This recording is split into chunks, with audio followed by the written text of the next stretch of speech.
Good afternoon, NY Yankee Mania fans. How is everybody doing? I just felt like I said goodbye to you guys a couple of minutes ago. My God, the day goes by so darn fast. Holy cannoli. Oh, here we go about food. Let's not start with food now. But good afternoon, everyone. As you can see, we have him on two times, Uncle Tats.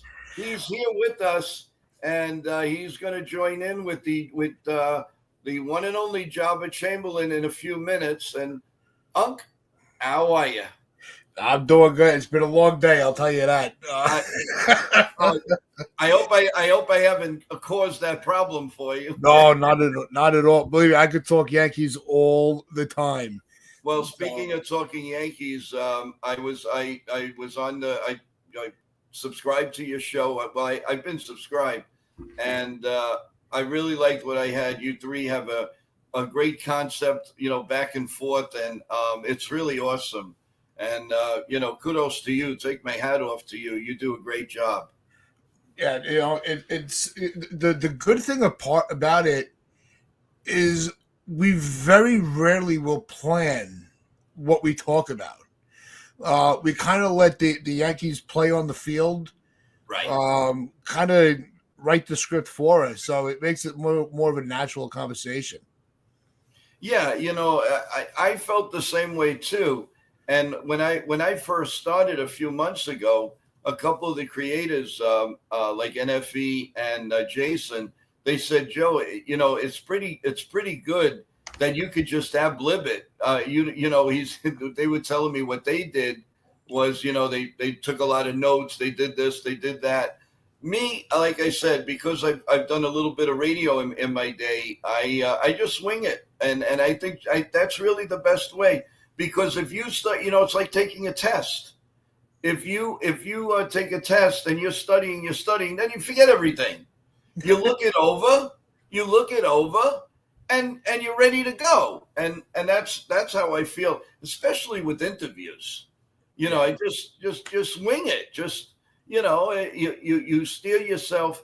The other day we had Kevin Mensch on, and really, I mean, I looked over some of the stuff, but the bottom line is it just flows. You just keep going. Once you get going, you just keep talking and talking and talking. So, I mean, that's what I love about this. This is so awesome. It really is. And you guys make it so much easier. What I love about this community is that nobody jumps on each other. Everybody's willing to help. It's it you don't get that. You don't get that a lot. You get that. You get a problem in the workforce, in a workplace, but you don't get it here, which is awesome. Yeah, no, it's really it's always referred to like family because it really is. All the hosts from all the different shows, we all talk, we all communicate, and everybody in the chats, Right.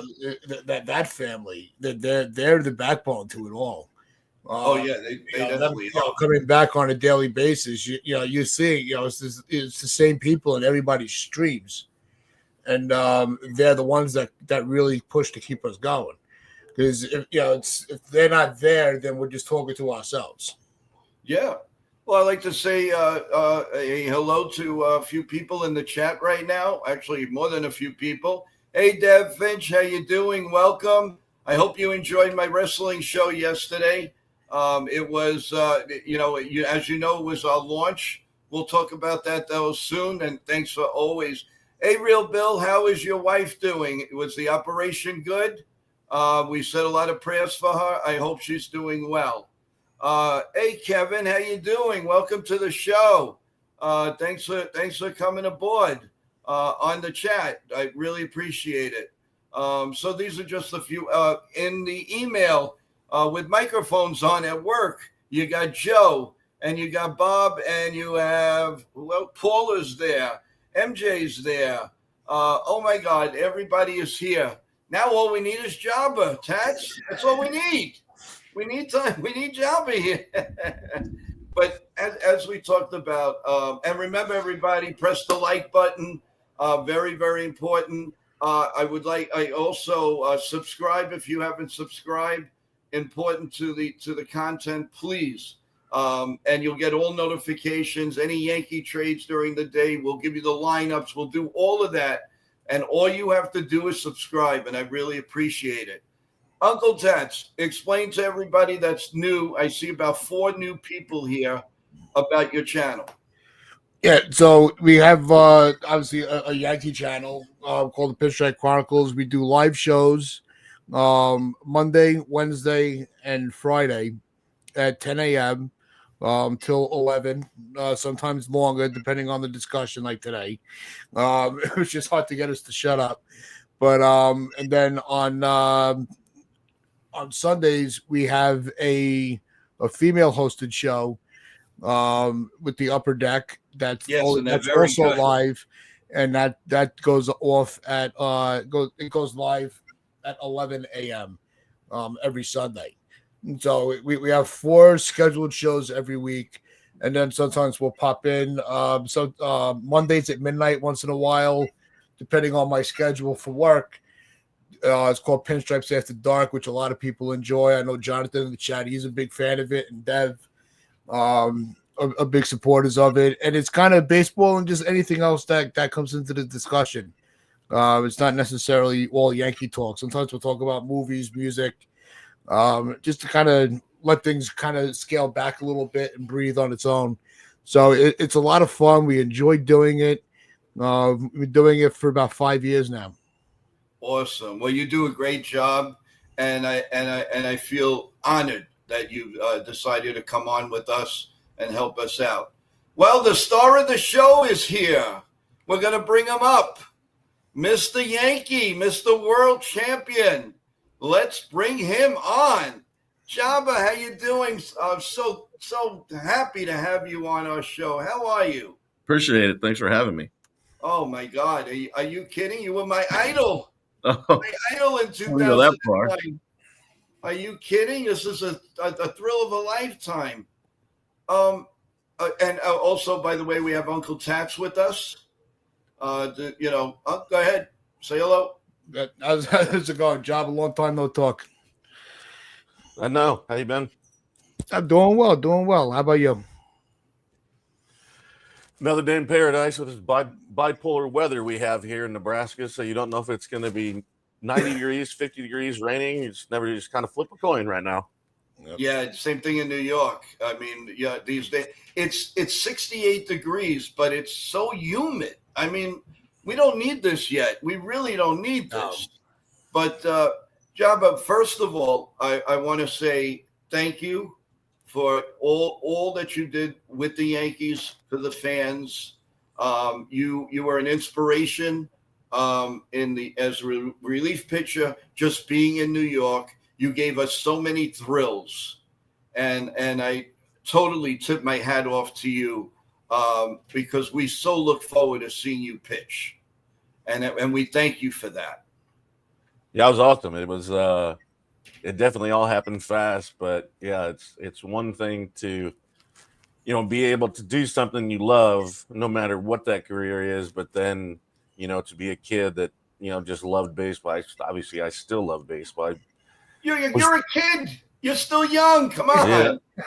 Yeah, I'm not even 40 yet. So I know that. I'm still, but my son doesn't let me forget. He's a sophomore in college now. So wow. I'm old to him. When you were 5? I had him when I was a junior in college. Oh, awesome. Yeah, I understand your son is doing very well in sports, right? Yeah, did really well. He actually played tennis, basketball, and baseball in high school, and then went to didn't know really what he wanted to do. We had a bunch of offers for baseball, but it was kind of a two-way player guy. So he was like, I want to figure out what I want to do. I don't want to sit on the bench. So he went to a junior college to figure it out. And well, he decided that he's going to pitch. So now I get more gray hairs. I was like, why couldn't you been position player so I could have taken it easy when you were playing? Oh, man. No, but that's better for you because you could teach him all your secrets. No, it's not better. It stresses me out even more. Oh, God, no. But I got news for you. The Yankees could use you in the bullpen now. How's your arm? Man, still, you know what? Just having a kid, it keeps it in shape. So I still get yelled at sometimes because he's like, "You can't get it to me," and I'm like, "Dude, I played long toss longer than you've been alive. So like, I don't need to throw it the length of the football field. Like, I can one hop you. It's fine. Like, I'm okay." Well, the first question I have for you is this: when did you realize that you said, you know what, mom and dad or whoever, um, when did you really feel you were going to be a baseball player, and what made you feel that I can do this? And did you want to be a Yankee?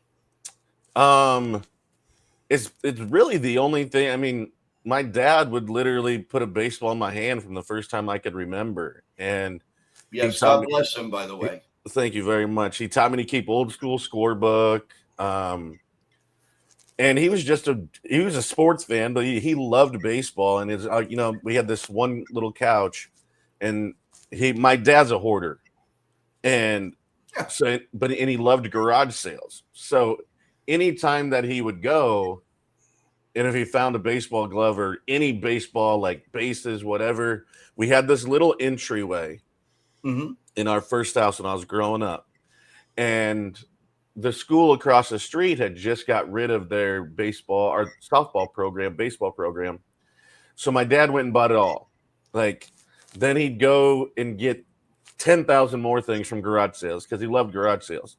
So legitimately, we outfitted the entire neighborhood. Like, there could be 2 games going on. We had bases, we had gloves, balls. Like, so I'd always done it because my dad couldn't do it, and we would be able to play catch. He'd just sit in a chair and I would just throw it to him, which was fun. It was a blast. So it wasn't really like I didn't really believe it. Like, I loved baseball. I played it, I mean, literally as long as I can remember. And then it's I'm getting ready to play travel ball, did all Mm-hmm. that. And then getting ready to go to high school, and my dad's like, "You're going to be one of the best in the city." Like, what? You're like, that's what my parents supposed to tell me. That's what my dad's supposed to tell me. And then, well, it came true. And then he's like, "You're going to be one of the best in the country." And well, that happened. And then he was like, "You're not done yet." And I was like, "Man, I'm happy with what I've done right now. Like, this is great." Like, Oh, yeah. I could die happy at this point, being able to. Great time of the year here in Nebraska is obviously the College World Series is getting started, and actually was in Omaha all weekend getting stuff ready to do our shows and stuff live from there. And so yeah, so then it happened, and then I grew up a Braves fan because here in Nebraska we got the Braves every day, and so we didn't really get to see the Yankees as much. That was when they were basically probably just on like a Saturday day game or like Sunday night or Monday night. So that's when we saw them. Obviously, being a fan of baseball, you knew the history and everything that went along with it. And so I was like, I went to college to hit and pitch too. So I was kind of bummed because back when I got drafted, we got a hit, and I was like, man, I'm going to an AL team. I got to wait for interleague. Like, dang it. And then it just all kind of happened super fast. Got sent to Hawaii. I mean, I just had my son in April, got drafted in June. They sent me to Hawaii, which was a blast, by the way. Other than the earthquake, I mess with tornadoes because I'm from Nebraska, but I don't mess with them earthquakes. That is not it. Like, if I don't have to go through another one of those, I will be completely happy. And then it was like I came home, and I think I got home like the first week of December. Yeah, first week of December. And I was turning around to leave because obviously it's my first professional year, and end up blowing out my hamstring. So I'm like, "Oh, you're great. First impression for your first round draft picks out here already blew out his hamstring." I'm like, "This is great." Like, all right, I'm going nowhere fast. Oh, jeez. And so then I didn't make my first start until like 3 weeks into May. And then so I was a month in A ball, then got called up to Trenton. And I was like, hey, Dad, because my goal was going into it. I was like, if I can get to double A in my first year, I think I got a chance. I think I got a chance. And so, I told my dad, get down there and call my dad. And I was like, Dad, if I get to double A, like, I think that's a great goal. Cause I started in high A. So I skipped low A and all the other stuff. And I was like, I think that's a really good goal. Like your first year, obviously the adjusting part of it, I wouldn't say veteran hitters at that level yet, but older, more mature hitters. Mm-hmm. And I was like, all right, if I can get one more level and finish the year in double A, I'm like, I'll feel like the year was a success. And so they're like, yeah, we're calling you up to triple A. And I'm like, sweet. Luis Soho was my manager in A-ball. Oh, that's right. Yeah. And so he's like, congratulations. And then he goes, yeah, I knew, that was one of your goals that you set. And he goes, I'm proud of you. Good luck. Go get him. And that team was stacked. We ended up winning the Eastern League Championship that year. And so get there. And I'm like, all right, I know a couple of people. I don't know everybody. And I'm like, well, here goes nothing. I go, all right, this is going to be good. This is going to be good. And it kind of just really took off from there. I didn't really think about it in A-ball and I was, it was my first year. I was super excited because I thought maybe since being a first round pick, I'd get a chance to go over to big league spring training, but I never did my first year. So nobody knew who the hell I was. So, and then I actually have one of my worst starts. We're playing in New Britain. I hadn't given up a home run all year. Reggie's there, Stick's there, Cash is there. Wow. And so they had came the day before, but we got rained out. And I was like, well, there goes my chance.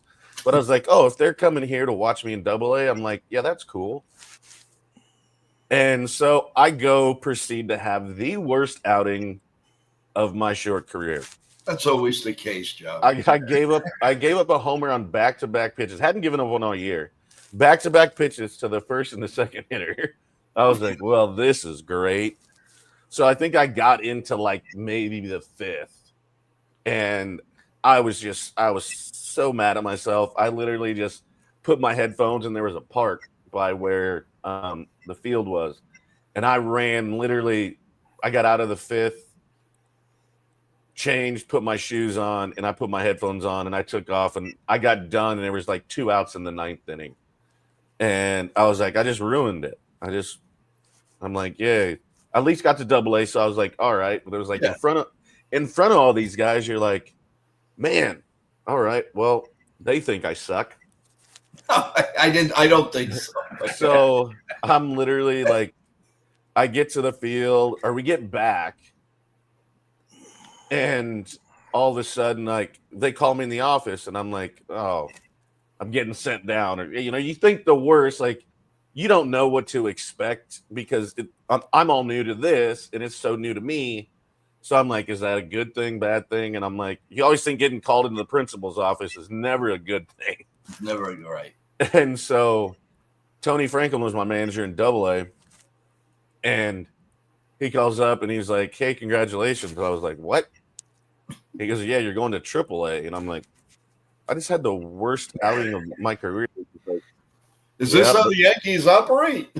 Yeah, I was like, sure. All right. Should I go be bad more? Like, should I be good? Like, I don't know which one I'm supposed to do right now. So I get up there. They're on the road. So it's an off day. And so I'm kind of just hanging out. I'm like, where do I go? Like, what do I do? Right. They're like, all right, this is where they stay. And they were staying at this Hampton Inn just right by the field. And I was like, that's fine. That's perfect. Like, I'm so tired of moving stuff at this point. because it was like I've settled in Tampa, and then it's you get to Trenton. I'm only there for a month, so finally, when you get everything settled, all put away and where you want it, and figure out the town, then I'm moving again. So I was like, "Damn this! I'm just gonna literally get this hotel." And they had a great deal. I think we stayed there for like $50 a night. It was fantastic. Wow. And so I'm like, "Well, when will I know anything? What time do I be to the field?" Like, and then they finally got a hold of me, and they're like, "Hey, they get back into town tomorrow." Or late that day when I got in, and they go, "You're pitching tomorrow," and I'm like, "Oh, all right. Well, here goes nothing." So I go pick up. I got to know Jay Bruce. He was playing. He was in AAA with the Reds at the time. The Louisville Bats, I think, was what they were. Yeah. And they say the visiting hotel in AAA is like haunted. So he like called me and was like, "Dude, can you come pick me up?" And I was like, "Yeah, what's up?" He goes, "This place is scary." And so I end up picking him up. We go to lunch at Ruby Tuesday, and I get done with the game. I throw well, nothing crazy. I think I threw 7 innings and punched out like 8 or 9, like nothing crazy. I was like, I mean, you know what? I'm excited to be in AAA, and I felt like that was a good start. And I'm like, all right, we're getting towards the end of the year. I'm like, man, if hopefully I can stay here, I think, a really good year. Called Dad, and I was like, yeah, I think, you know what? I feel pretty good about it. I had a good start. And so then after the game, all of a sudden there's like literally 50 people in my locker. And I'm like, what? I didn't do anything that great. And they're like, well, how'd you feel? And I was like, oh, it was a great lineup. Like Joey Votto was on that team too. And I was like, I felt really good. Just happy to get to AAA. I've only been around for 2 months now. Mm-hmm. And they're like, well, congratulations. And I was like, for what? We just won a game. Like, cool, good start. Thanks. And they're like, you haven't heard? And I'm like, I haven't. What are you talking about? Well, what would I have had time to hear? Right, exactly. I went in, I did my shoulder exercise, got ice, I called my dad. And then once the game's over and they let the media in, then all of a sudden, like, there was no time for really to talk to anybody. And so I was like, I didn't think anything of it. And I'm like, okay, so get back, get something to eat. And we go out for a little bit, the guys and everything. And I didn't say anything because first of all, I didn't want to get my hopes up because nobody said anything to me other than the media. So I'm like, I don't know if they're like just messing with me, but I'm not long locker, right? Exactly. Yeah. I'm like, I'm not going to take it too serious until I actually get, somebody that means something in this situation. So get up, get to the yard. The next day I always got there early, and it was crappy weather. So I was like, I'll just get my run in on the treadmill. And so I'm in there, and it's early. I'm the only trainers and me are the only 2 people in there at that point. And so on the treadmill and got my headphones on, and Mark Newman, who was our player development, rest in peace. Yeah. He comes in and he was like, hey, I want to apologize. And I'm like, again, like this is all new references and phrases to me. And I'm like, I don't know what this means. And so I get off the treadmill and he goes, I want to apologize. And he's like, you are getting called up. But, and I'm like, what the hell could the but be about? So he was like, we're moving you to the bullpen. And I had never thrown out of the bullpen before, had no idea. And they're like, we're still going to give you your 5 days rest that you've had all year, but then you're going to go to the bullpen. So like, go down and hang out with them and figure out so I had I knew how to prepare for a start, but I didn't know what, like, I was supposed, like, so I was just down in the bullpen watching guys. I'm like, okay, well, when I got to throw. I guess I got to rub like icy hot on my arm or Tiger Balm or Red Hot. I got to take some Advil. I got to drink a Red Bull or something. I was like, sure, let me just watch you guys. What do you guys do? You guys have been around a lot longer than I have. And so then it was finally, I knew it was real. I didn't know because they said they were. And so I walk outside. I start crying because I'm like, you always want to hear those words. Yeah. But you're like, so what if something happens if I get moved to the bullpen, I get hurt, and like I tell my dad, like, hey, I'm getting called up, but don't get too excited yet because I still got to throw like a certain amount because I don't. At this point, they didn't tell me. They're just like, hey, we're just moving you to the pen. So, one of my buddies that I knew from rehab, and he was hurt too in spring training. So it was Jeff Karstens, and so he came in and he was like, hey man, can I talk to you? I was like, you've been to the big leagues before. Like, they just told me I'm getting called up, but they're moving me to the pen. I was like, I'm freaking out. Like, he's like, you're going to the big leagues. I was like, that's what they said, but I'm staying down here to move to the pen. And so I was like, do I call my dad? Do I call? He's like, he goes, until you get that call. And I was like, all right, thank you. I'm not losing my mind here. Exactly. And so everything goes well. I'm at Wendy's when I get the phone call. I just sat down to eat actually. And so I was with Stephen White. He went to Baylor. And I was like, dude, we got to go. He's like, we don't have to be the field till 4. And I was like, no, I just got called up. He goes, seriously? I was like, yeah. And so I called my dad and I was like, Dad, I love you. Thank you for everything. But I just got called up. I don't have time to talk right now. I will call you when I get to the airport. He just hung up on him. I was like, because I know. I was like, I got to get in pack. I got to get to the field. The guy, my flight was like and I was flying out of Philly and going to Canada. So, and of course, I get there and my flight's delayed, which was a blessing in disguise, honestly. I mean, obviously, I'm super excited. Like, I called Ben Tulibitz, our traveling secretary, and I was like, what do I do when I get there? Like, where? They gave me this itinerary, so I knew what hotel I was going to. And he was like, oh, just, hop in a cab. Mind you, I'm making like $330 every 2 weeks.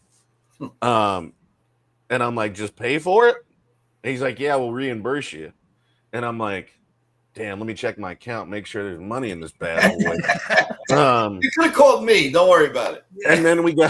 And then it's like loonies and toonies and zoomies or whatever the hell they use. And I'm just going a mile a minute. But that flight delay was the best thing that could have happened to me because I was panicking. I'm frantic. I don't know what to do, what to say, what to expect. And so I just sit on the floor, plug my phone in, and I was able to call all of my coaches, able to have a conversation with my dad. And it was just like I got it out of the way before like the madness started. Yeah. And that's when my dad told me, he was, son, I told you. And that was probably the first, and honestly, that's probably the first time that I actually believed it. And I was like, nobody knew who I was. Mo thought I was from Alaska. A-Rod thought I was from Africa. And I'm like, well, hey guys, nice knowing you. You were built up. I still remember that job of you coming out of the bullpen in Toronto. I see it. I see it right now, as clear as day, because I was excited, and they built you up good on TV. Yeah. And that game, if you remember right, we cleared benches twice. Right. And that was Roger was pitching against. We ended up having the guy, left-handed pitcher. I can't remember, starter. And yeah, we cleared benches, and that's another thing. That wasn't a great first impression. I was so nervous I had the bubble guts, so I was in the can when they cleared benches for the first time. So talk about a great first impression, not being out there to stick up for your teammates. I'm like, this couldn't go more in a worst direction right now. Man, you've had travels, Joba. Yeah, right. I mean, I'm nervous. I'm like, it's my first day. We clear benches. I'm not out there. I walk out of the restroom and like there's a TV right there because the Blue Jays visiting clubhouse isn't very big. And so I see it as it's happening and I'm like, oh, this sucks. And so I'm like trying to put all my stuff back on. And then it happens again. So I was out there for the second one. But yeah, I didn't live that one down for the rest of the year. And they're like, oh, just can't protect your teammates on your first day. I was like, dude, I was literally either going to blow the back out of my pants or I needed to use the bathroom. And so, yeah, we come in. Roger had been thrown out and somebody else had been thrown out. And I get in and they're like, yeah, well, congratulations. But if you hit anybody, I have to throw you out. And he tossed me the ball and said, good luck. And I'm like, sweet first day. Like, oh, I don't know. Can this go any worse? So I'm like, maybe the pitching side will go good. And it did. I struck out Ray Almeida, who was my first hitter. But yeah, it was. And then it was the start of all the Java rules stuff and all that. Yeah, your first batter, you hit 99. Yeah, I see it. I remember. I mean, I shook off Jorge right twice. in my mind. I shook off Jorge twice. Yes. Yeah. No. That was awesome. I want to remind everybody that we're talking with Yankee great relief pitcher Joba Chamberlain, world champion 2009 Yankees. Also, everyone, please don't forget to tune in to Jobber and the Mouth Show tonight at 7:30. You'll catch a lot of good talk. Jobber, tell us a little bit about if you don't mind, about the show and what goes on and everything for people that have not tuned in, and hopefully they will tonight. It's I don't know the best. I wouldn't even say controlled chaos because sometimes it falls off the rails. No, just a bunch of guys that love sports and just have fun and go on tangents. I mean, we talk about everything, every sport, every orifice of your body. Like there's nothing off limits, and it's fun. It's crazy how fast. And we do our live shows on Monday and Thursday, and it's amazing how fast 4 hours goes. Oh, it does. Just because you're able to, and we've had some great guests on. We had Ken Rosenthal on once. Brian Hoke. We had Leroy Butler, the Hall of Fame safety for the Packers. So we've had some really, really cool and interesting guests. We had Howard Cosell's grandson, who's the Mike guy for the Mets. And those stories were really cool. And so it's just like it's a different perspective with where we just kind of, we have fun. We have great takes. We have some really, really smart people. We have great producers. We got great interns. And so it's just a fun project that, everybody loves the sports. Like, and some people are better at certain sports than others. And we all kind of have our own lane and kind of what we do, but we all have a personality. And it's just a really fun time and some cool segments. And Nick Goody is on with us too, who played for the Yankees for a little bit. So so it's a little bit of everything, honestly. Let me ask you then. First of all, tonight at 9:30, you're going to have Kevin Mensch on. Mm-hmm. I had Kevin Mensch. What a guy! What you'll love you guys. Forget it. You guys will mesh very, very well. I got to ask you though something. You said everything. Do you guys? You may laugh at this, but do you guys talk about wrestling? Yeah, better believe it. I'm a huge WWE guy. All right, I just started a channel. It's the best. Turnbuckle Talk. We just started it on YouTube, and I have a very young, innovative co-host, and we dissect everything, but we get the young people involved because, Jabba, wrestling is all about the young people. This is where it's at. They're not recognized. Yeah, I want to recognize them. Yeah, it's crazy. Like I was just talking, one of my other buddies, he's actually a really huge fan too. We had Raw out here, I think about a month, month Yes. ago. I think it was Yes. in Omaha a month ago, I think. Um, and a good buddy of mine, like he's huge, like, and I've always liked it. It was my dad would always take me, and I don't know, I was a huge Ultimate Warrior guy. Um, my dad loved the Big Boss Man, and well, Superfly Snuka was probably his favorite. Um, Talking about the top rope. yep, but yeah, no, I've always liked it. It's like I still catch myself watching it all the time. I don't buy the pay-per-views or anything, but Raw and SmackDown and all that stuff. So Well, I thoroughly enjoy it. there's nothing to buy, Job. It's on Peacock anyway.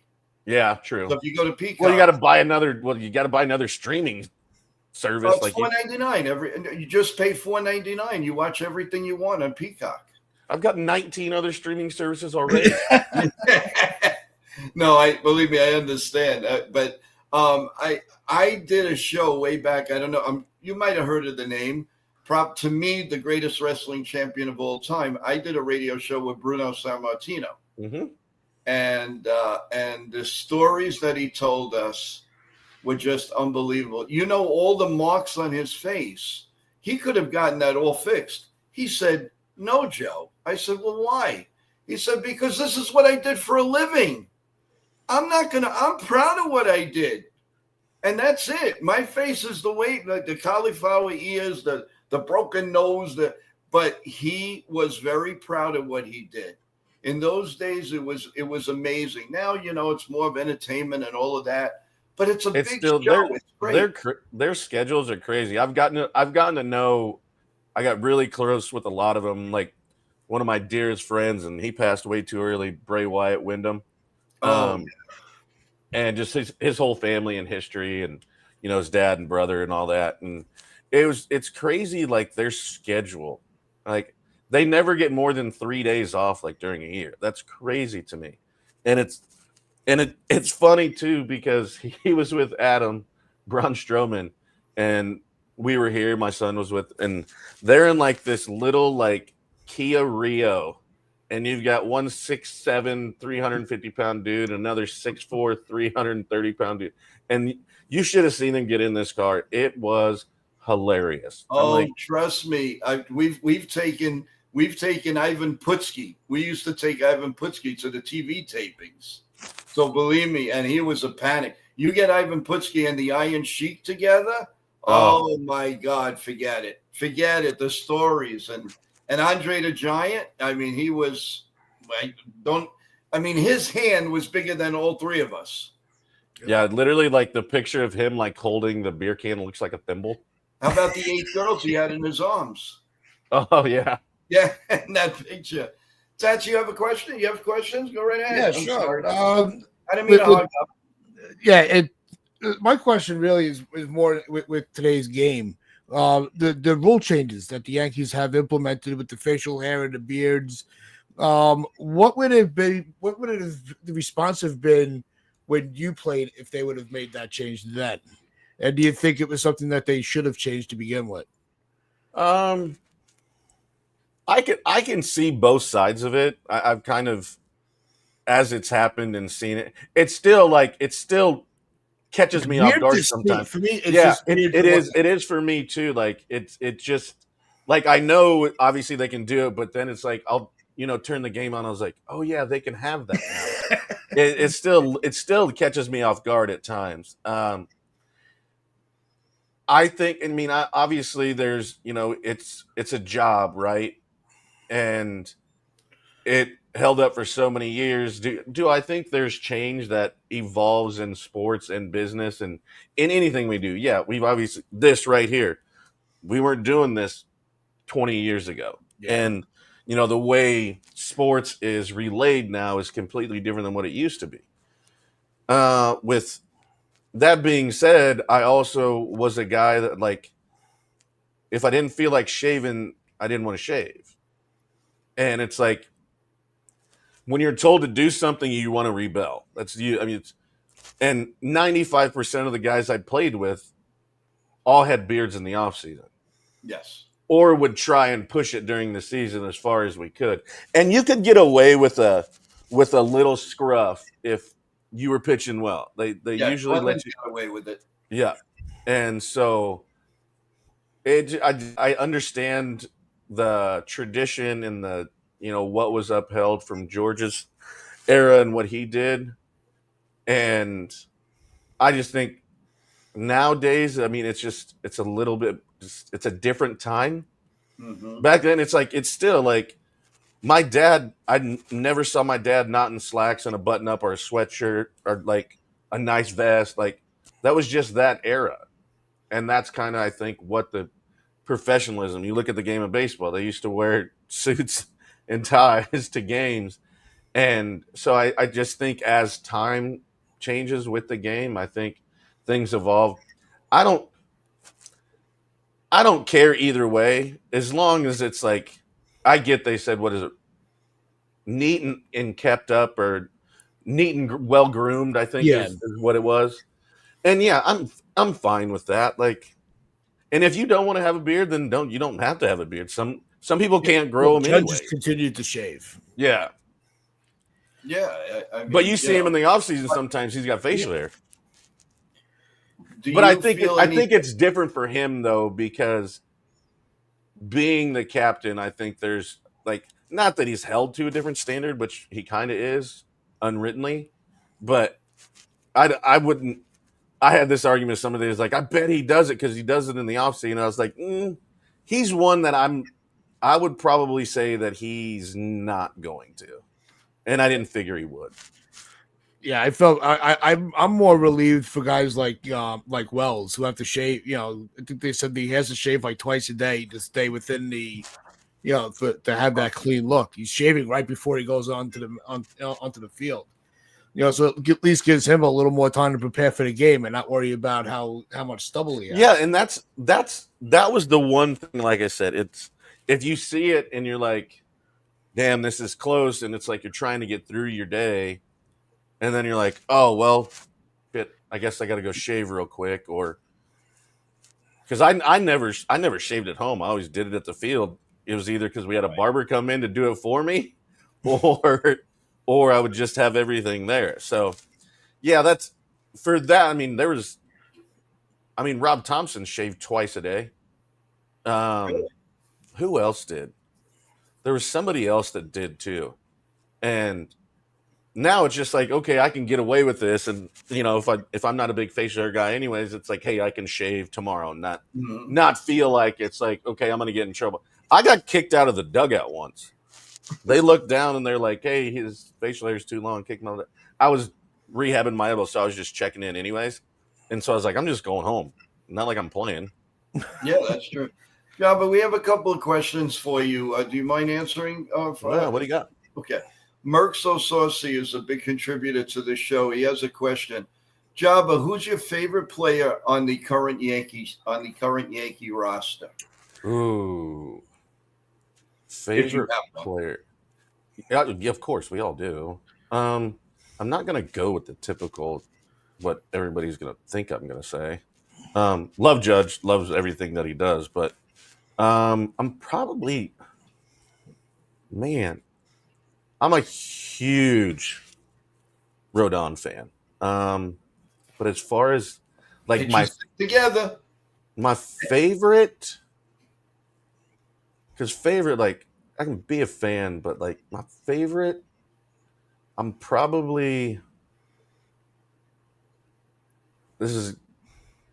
a homer for guys that played for the Braves. It's got to be for me. It's either Max Fried or Paul Goldschmidt. Okay, fair enough. You picked a couple of good players. We have another one from John the Beagle Dad, and I think you're going to remember this quite well.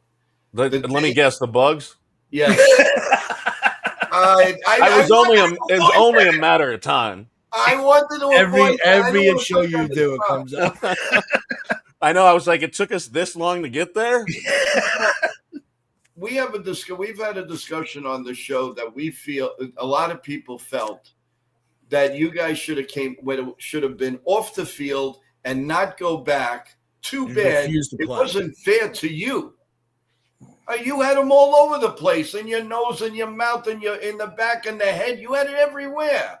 It wasn't fair to the team. It was the only in Joe's book. It was the only regret he had in his coaching career was not taking us off the field. And I mean, but yeah, hindsight's 2020. If I make pitches and don't blow the lead and throw a wild pitch, then I don't think it's talked about as much.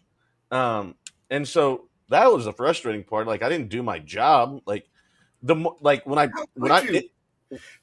finally saw it, like it was obviously bad for me as it was happening. But you're trying to focus as much, so you're not really paying attention as much to how bad it is until like it was probably.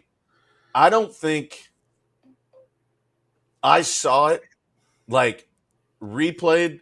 Like ESPN did a commercial about it that year for the upcoming year, but I don't think I saw it until next season. Like I refuse to watch it.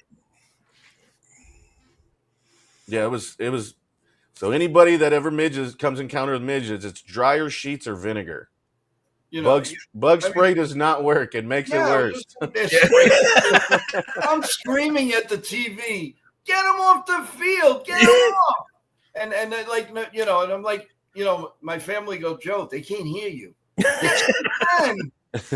I'm trying to call anybody. I'll never forget Derek after I think we went back home, and I was like, it's my rookie year. I saved the pen, whatever they wanted to call it. And I'm like, Derek, why didn't you come save me? I go, I'm the rookie over here. You're supposed to be the veteran. He goes, man, every time I try to get closer to you, they got worse. So I just went back to my position. I was like, thanks, bro. Come on, man. His aftershave. Yeah, I was like, God. Yeah, that was tough. And I mean, just barely lost the game. I mean, it was just, when they say it's not meant to be, it's not meant to be, period. But, you were lucky. And how did it feel to win a world championship with the New York Yankees? People are asking for me to ask you that. What's it like? It's different for sure.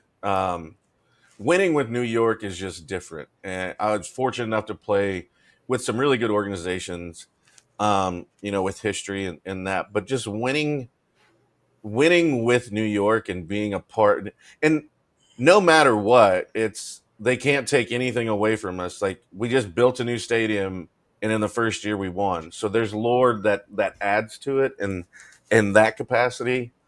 But it's just it doesn't stop. It's one of those things where you look back and the parade and just all the stuff that comes with it, and I didn't get my ring back until my father passed away. He wore it every day. He was when we got him in 2010. He was at opening day, and so I think of maybe worn it 5 times, maybe. Wow. Because Dad wore it every day, and so that was obviously something really cool, and that's another thing with it is. You're able to give that gift of sacrifice to your dad, your parents, yes, your wife, whoever, your kids. Because without any of them, you wouldn't be in the position you are. And right. But I think probably the biggest thing is the lasting legacy that it leaves. Because you see some of the guys on these rosters, like on the 96 team or, those teams. And it's like they were on this roster. And it's like Yankee fans won't forget that. Like, it doesn't matter. Like, people don't forget Jerry Harrison. It still gets brought up all the time. Yes. Damaso Marte, who probably should have been the MVP of the World Series. I don't think he gave up a hit, actually. Matsui was awesome. Oh, yeah, he was great. I think Marte struck Ryan Howard out like 9 times or something like that. Yes, close to it. Yeah. I think Ryan Howard set a record that year with most strikeouts in the World Series. But yeah, I think it's just the legacy. No matter what impact you had on the game or whatever, it's just you were on that '09 team, and they won't forget it. And so I think it's not the legacy, but I just think the remembrance and importance of what comes with winning in New York. And like I said, that one was special for me and all of us, obviously, because it was the first year. And I was the one to actually break the ground when we started that stadium. I represented our team that year. And so it was special for me in that way. But I think now it's like all the history that the old stadium had. Mm-hmm. We started new history winning in the first year. So that was because after not making the playoffs in '08 and ending the old stadium, not in the way we Correct. wanted to, Right. That was and tough. then being able to open it and win in the way we did with the team that we did. And everybody's always like, you guys bought the team or bought the championship. It's like, I don't care, we still won. But doesn't You every still owner got to do play on that? the field. Yeah, you still got to You go know, play. yeah. Oh, just give it to the Yankees. That's such baloney. You know, I never agree with that narrative. That's the reason. Unless the players are playing without a contract and for free, every team at the end bought what they won because they had to pay to play. You're buying your product. Yeah, that's why the Marlins are never going to win. Yeah, but just a couple of more because we don't want to hold. I mean, you're good. We have a show to do. Real Bill asks, did you ever suffer with blisters? And how can you modify, that? And how can you modify, all these pitchers getting Tommy John surgeries? I was lucky enough to never have a blister problem. Wow. I would get I would get calluses bad, like to the where it's like they wouldn't recognize my fingertips. But I never got blisters. Some guys, which is crazy because some guys get like blisters under their nail from like pushing off on the ball so hard. But I never did. Thank goodness, knock on wood. As far as Tommy John goes, obviously being one that received it myself, I think with now day and age, with as much as it's happening, I don't think it's right now. I don't think it's guys are blowing out more because of big leagues. I think it starts when they're teenagers because now kids don't take seasons off. Now it's you're throwing all year. Your body's maturing. You're trying to get bigger, stronger, and faster. With that comes throwing harder, more stress. You're not taking time away. And probably most likely not doing the best recovery. So I think it's a magnitude of things with the workload that I see some of these kids have. And I teach kids too. And I'm like, I can't tell you what you can or can't do, but I'm going to tell you, we're going to do it for 6 weeks. And then you're going to take a week off from me where you can just go be a kid, hang out, do whatever. So I think it's a little combination of both, if you ask me personally, just because now some of these teams, like just in the summer, they're playing 60, 70 games.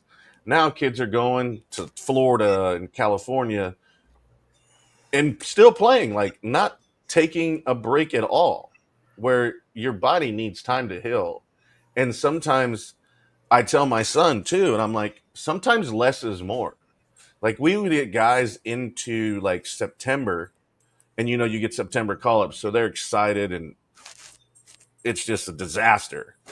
But you got some of these guys that are, blowing it out at this point. I'm like, dude, like we've been going at this for 10 months and really there's no off season anymore. Like spring training used to be you came in to get in shape. Now if you don't come into shape, you ain't getting a job.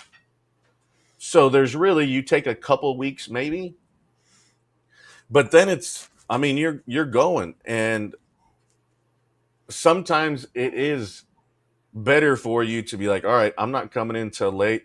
Tito did a great job in Cleveland with that. Like when we'd be on like a 15 or 16 game stretch, and he'd be like, if anybody's in here before 4 o'clock, unless you have to be, it's a $500 fine. He's like, sleep in, guys. Enjoy your day with your families, like because you need time like that for your body to recover. So I just think with all of the Tommy Johns that's happened now is I don't think there's enough proper recovery, and these kids and they're becoming one dimensional. They're playing one sport. They're Yeah. not playing multiple sports. So now you only have so many bullets in your wing anyways, and so something's liable to go out at some point. So I just think it's a lot of overuse and not enough rest in what they do to get to this point. Because now I run into like, hey, should I put him in this camp?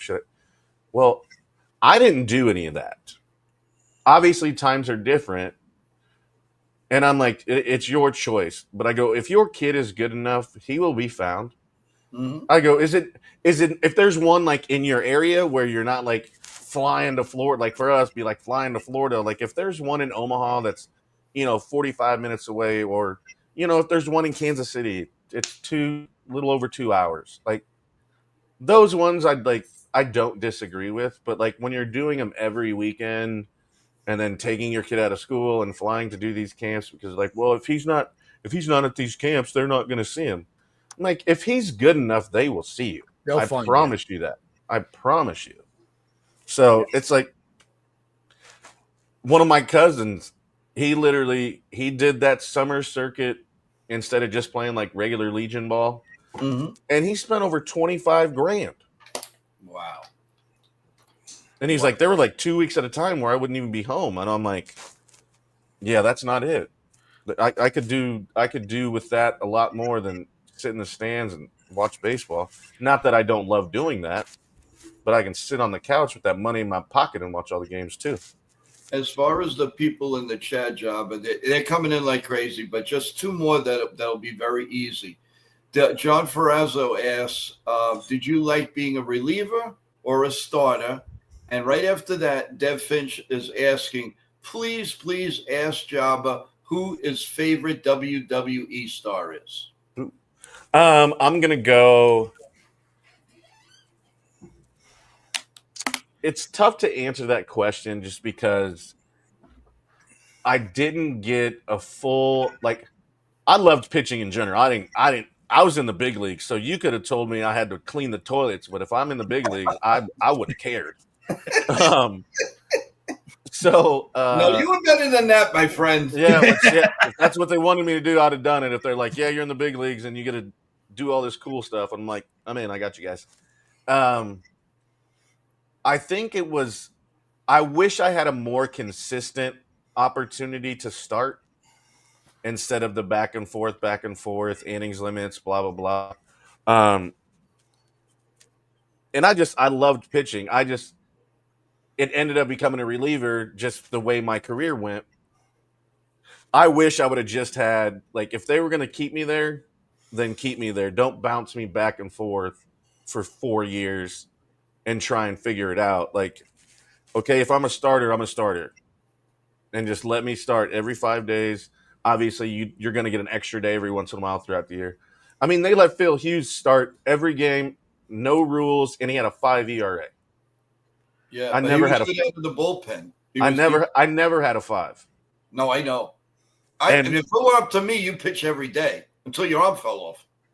Well, that's why they had the rules, because Joe's the manager. No, Joe Torre now. That's my pal. Not me. Yeah. No, but he asked me every day. He was like, "How you feel?" And I was like, "Great." And he, more times than not, he would call and be like, "Hey, can Jabba pitch today?" They're like, "No, Joe. He pitched 2 innings. He gets 2 days off." He's like, "Well, can he just take like today off and then he can pitch tomorrow?" He probably called every other game, and I'd walk past him and be like, "How do you feel?" And I'm like, "Great." Well, that was simple though, Jabba, because you were exciting. You were throwing the ball 99 miles an hour. You were just electric. So of course we wanted to see you. If you could pitch every day, we'd have it. But we know obviously it's not possible. But I got to tell you, John, the questions are coming in. You got to. I hope one day you'll come back and visit us. Oh yeah, for sure. Because, hold on, I got to answer the wrestler question. Yes. Okay, are we going like of all time or like Whatever you want. Your favorite wrestler. man, I'm gonna have to obviously Bray because he was a dear friend of mine. Um Yeah, that was so sad. Actually his wife, you know who her dad is? I heard this. You know this. Come on. He's a little out there.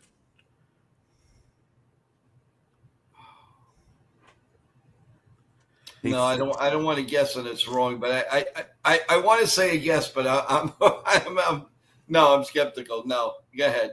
Jose Offerman. Really? Hmm. Oh, okay. And she's All a right. You got sweet, me sweet on that. lady. Yeah. I'm gonna go Ultimate Warrior and Sting. Fair enough. You heard that, Dev? That's for you. That is for you. Promised you I'd ask them, and you got it. I So got a good Ultimate story. My sister, I mean, I loved him. Like I had the stuffed animals, the wrestling buddies, I had the rings, I The had all pillow, that. yeah. My sister, she, I'm hating that I'm admitting this, but I loved him so much. Like when there would be like a big one on, she would use her lipstick to draw like what would be like the tassels on his arm yeah, yeah, yeah. Oh, on me. So when we'd go watch him, because Dad would always take me. There was this place that they were huge wrestling, and this is when nobody really bought it. It was just restaurants, bars, whatever. And this place was so awesome. My dad would take me to all the big events like WrestleMania, all of that, SummerSlam, and all those things. And this place was great because they got to know me because of that. But I loved it too because you could throw peanuts on the floor, and I thought it was the coolest thing as a kid. you're right. You're right. Tats, you have a couple more questions before we let him go? Yeah, there's one from Sean Browning I want to throw at you. Because it's a question that I always enjoy hearing the response to. And he's asking, as a player, what was it like in the rivalry of the Yankees Red Sox? It's awesome. Just the history of all the things that have happened with two storied franchises. Um, and it was, I mean, it was weird because people were like, "Yeah, you must hate him. You must hate him." But really, it was kind of one of the, yeah, you didn't want to lose to him, obviously, but it was different because you guys had a very, very similar understanding of fan bases and the rivalry, and so you kind of got it. You got it. It was magnitude of what the value was of this rivalry. So there was a mutual respect, obviously between the lines. I don't care. Like I don't care whatever. Um, but like I'm not gonna like one of my dad's favorite players was David Ortiz. Like I think more than me actually. Oh, Um, so the rivalry is awesome. Like it's one of the best in literally any sport, I believe. And it's just the history with obviously all the stuff that's happened um, between players and managers, fans. I love it just because it's crazy. Like because you never know what you're gonna get. Like you don't know if there's gonna be a battery flying at you. You don't know if like benches are gonna clear. So I loved going into it. I hated it because they took 4.5 hours to play, but um, it was really cool to be a part of it, and it was the first time I ever got thrown out of a game was against the Red Sox. wow. Yeah, I always feel like it's more. Yeah, we trash talk and we use the word hate a lot. Oh, I can't stand. I hate this. But when you look at it through the historic part and just the fan of the sport, there is a respect for the other side's organization. Right. Because it is a very storied franchise on both ends. Especially when you go back to Fenway, still one of the only is I think that and Wrigley are the only original ballparks still standing. Well, You they know, can't so do that- anything. They're over 100 years, so they're a yeah, historic monument. Wow. Yeah. and so those are there to stay. You know, but yeah, Pedroia was one of my favorite players to watch. You know, because I just thought he embraced the rivalry more than anybody else. I thought. Yeah, Don Mattingly did too, in many ways. I hated facing Pedroia. Yeah, you were too young, Joba, for Don Mattingly. No, I wasn't. No. Baseball fan, baby. I know. I'm just saying, it would have been great if you out of any Yankee great, and then we're going to let you go. I know you're busy, and I'm sorry we kept you this long, but you're great. It's been great. Your number one Yankee player, do you think, in history, in just talking to them, talking about them, and just looking up? Who gives you that I played with? Anyway, any time. Oh, Like if you could just stand by his home plate and say, "I want to meet this guy," who would it be? gotta be That's Babe what Ruth. I'm being asked. I mean, Babe Ruth. He brought style and play. Like everybody, they think about the bat flip and they think about other stuff. He was tipping his cap rounding second base. Like, Yeah. And he's crushing hot dogs and smoking cigars, and I mean, there's so many that I just, and that goes back to kind of what I said, just the magnitude of what this franchise has done and the names that have came through it. I mean, it's hard just to pick one, but like, don't you got to? I think I got to go with Babe just because of like, I felt like we could sit down, have a hot dog and a beer, and chop it up, and have a good time. Not to say I couldn't do that and I got to meet some great ones, and got to play with a lot of them. So, but I think if you got to meet one, I think that would be it. Oh, that's great. That's great. Well, Job, I can't thank you enough. You got it for coming on. Tance, did you have another question? I'm sorry. Yeah, no, I think we've really taken a lot of time from Java. We'll do a part 2. Yeah. Yes. I would really. Otherwise, we'll be here another 3 hours. No, he's got to go do a show in a little while. Have a great show. Thank you, guys. I appreciate it. Thanks for having me. I urge everybody to come on, and you guys do a really, really great job. So knock them dead tonight again as usual. And we'd love to have you come on anytime, Job. Really sounds good. I appreciate it, guys. This was awesome, and the chat really loved it. Thank you so much. Thank you, guys. Have a good one. You have a wonderful, wonderful day, and thank you again. God bless you and your family. Yes, sir. Thank you. Take care. Well, that was good, Tats. What do you think? No, he is a pleasure to talk to. He's you almost you could almost forget who you're talking to. It's such a natural discussion. It's I could, like I said, I could have talked to him for another 2-3 hours. Yeah, really. And I'm sorry if I sounded. It's just that I was just going on and on and on. No. So it's like, what am I doing on the show here? Great job, guys. Look who's here. Yep. How you doing, Nathan? Good. What'd you think of the interview? Did you? You guys are good. Glad that we can help you out with that. Thank you so much. I mean, this was awesome. I mean, really, what knowledge? Just to go inside the head of a Yankee player, it's just, it's a little man's dream. It really is. You can't say more about it. And thank you again for setting everything up. You are the master. No problem.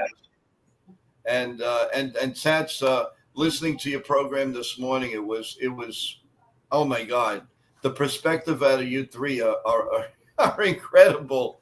And hats off to you guys, because you guys are it. I'm a little potato, but you guys are really, really good, and I appreciate it. I really do. Nah, you'll be up there. You'll be ranked up there pretty quick. You got a good thing going here. Thank you so much. And like I said, anytime, and I mean that. Because I know you love talking Yankees, and pick your brain. We'll have as we get closer to the trade deadline and everything, I really like to have a nice, like you, Yeah, a 161 little round table. Yeah. NFE. I think that would be really cool. And I'm inviting you now, period. That's it. But I appreciate it. I really do. Yeah, no problem. But and now you're on when? You go back on Wednesday? Yeah, Wednesday morning, 10 o'clock. Okay. Well, I can't thank you enough. I know you've had a long day. Anything you'd like to say before I'm gonna end the stream in a few minutes. So Yeah, I want to thank Nita for setting up the interview with Java. I want to thank you for having me on to talk to him. I've talked to him, like I said, I talked to him before. He's such a cool guy. Yep. Like definitely, I would love to just go out to eat and have a burger and a beer with him. He's that type of dude.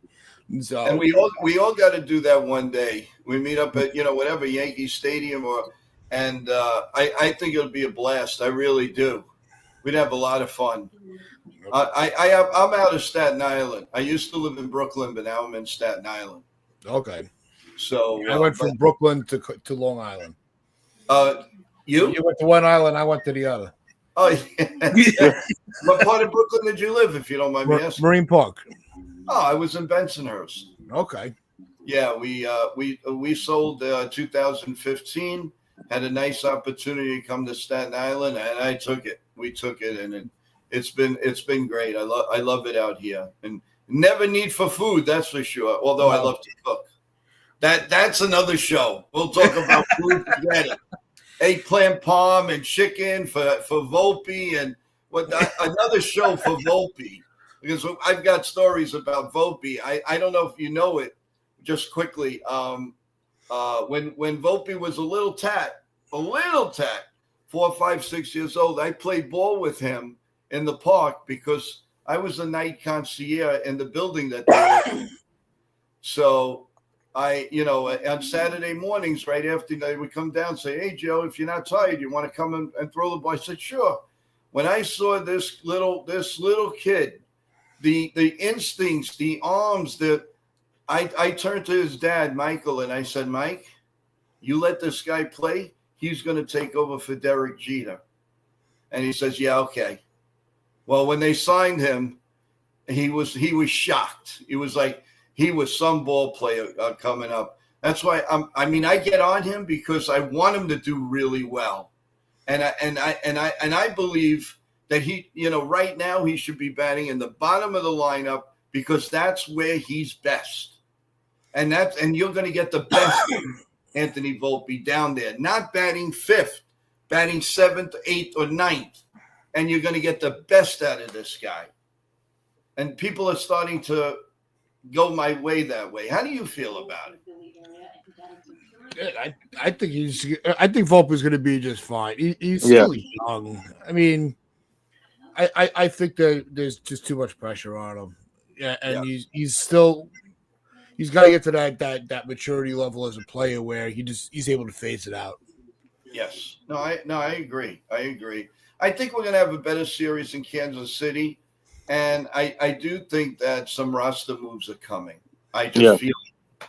I really feel hopefully, but Kansas City's a tough team. Like I said this morning, Kansas City, they have a good team. Kansas City has a good team, and they're tough to play at home sometimes. So you know what Perez does to the Yankees. So and Seth Lugo, I don't know is Seth Lugo pitching in this series?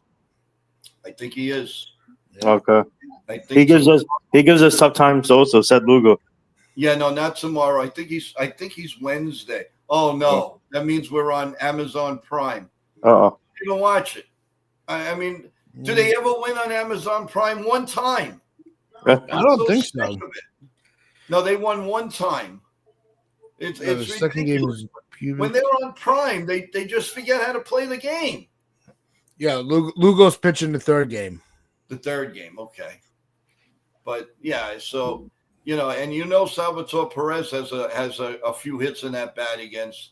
These catchers. I don't know, Uncle Tats, if you agree with this, but why is it that he's not a backup. every backup catcher kills the New York Yankees. What is it about that?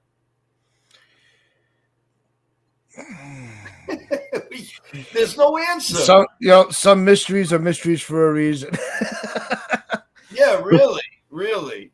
But in all, thank you, Tats. I really appreciate your time and effort, and we'll be in touch. And anytime, please come back. Okay. Oh, of course, absolutely. Just keep up the great work, Uncle Tats. Let's go. Yeah. The whole system, all of you, you do a great job. Shut out, and I will definitely give you plugs. No worries about that. All right. Looking forward to seeing you in the chat on Wednesday. You got it. Have a great day, and thanks again. God bless you and your family. Thank you. God bless. Take care. Yopi, it's you and me and the world. Yes, we are. No, just kidding. Merck So Sassy, thank you so much for the questions and being here. Edgelock, how you doing? Welcome. Sean Browning, welcome. Ken, how you doing? Ken says there will be no pre-show review tomorrow. No show tonight. Oh, it'll be tomorrow. No show tonight. So for Ken, so tomorrow he will do the pre-show, and then we'll do the pre-game, and hopefully Ken will join me. Well, even before that, 8:30 in the morning, everyone. Of course. We're gonna have coffee, bagels, pancakes, Nitin's delicacies from India. We're gonna have all of that coming at 8:30 tomorrow morning. So we're looking forward to that.